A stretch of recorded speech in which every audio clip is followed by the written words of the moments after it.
অসম্ভব ভার্সিটি আছে। হ্যাঁ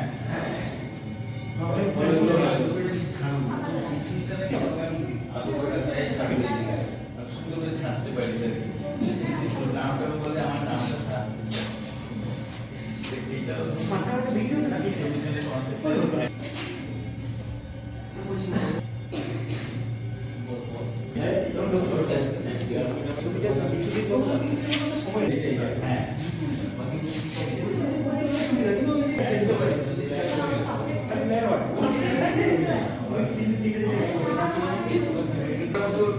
হাতে টাকা নেই,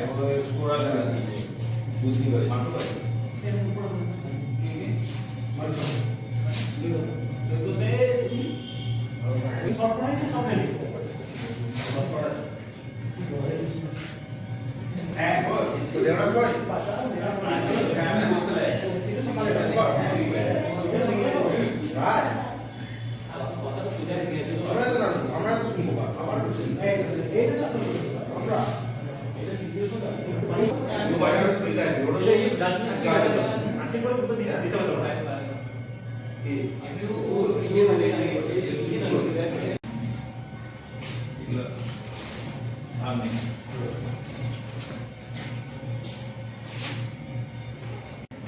আপনাদের প্রোগ্রামটা কি হচ্ছে?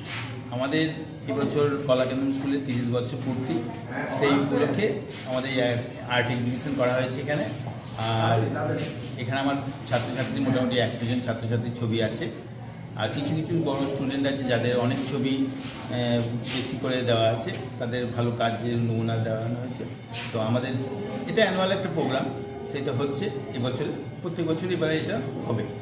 আর এবছর আমরা আজকে উদ্বোধন হওয়ার পরে এখানে আমরা কিছু অনুষ্ঠান রেখেছিলাম, ছাত্রছাত্রীদের নিয়ে একটা সিট অ্যান্ড ড্র কম্পিটিশন রেখেছিলাম, সেটা হয়ে গেল। আর কালকে আমাদের প্রতিষ্ঠান থেকে এই বছর যারা খুব ভালো কীর্তি ছাত্র ফার্স্ট সেকেন্ড থার্ড হয়েছে, এরকম মোট 50 জন ছাত্রছাত্রীকে বিশেষ পুরস্কারে সম্মান দেওয়া হবে। আর কম্পিটিশন যেটা হবে তাদেরও ফার্স্ট সেকেন্ড থার্ড 3টে গ্রুপে প্রাইজ দেওয়া হবে। যে ছবিগুলো আঁকা হয়েছে সেগুলোর জন্য কি রং ব্যবহার করা হয়েছে, কি রঙের উপর আছে? ওয়াটার কালারই বেশি আছে, আর কিছু অ্যাক্রিলিক আর অয়েলের কাজও আছে, আর পেন্সিল স্কেচ আছে কিছু। কী ধরনের ছবি এখানে দেওয়া হয়েছে? এগুলো সবাই নিজের ভাবনা চিন্তার উপরে একটা দিয়েছে। কেউ ল্যান্ডস্কেপ দিয়েছে, ল্যান্ডস্কেপের উপরে দেখতে পারেন প্রচুর ছবি আছে।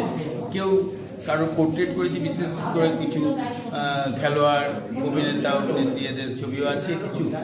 আবার কেউ কারো নিজের দিদিমণির ছবিও এঁকেছে, যেমন মিঠু দি আমাদের বাংলার টিচার, তার ছবিও এখানে আঁকা দেখার মতো।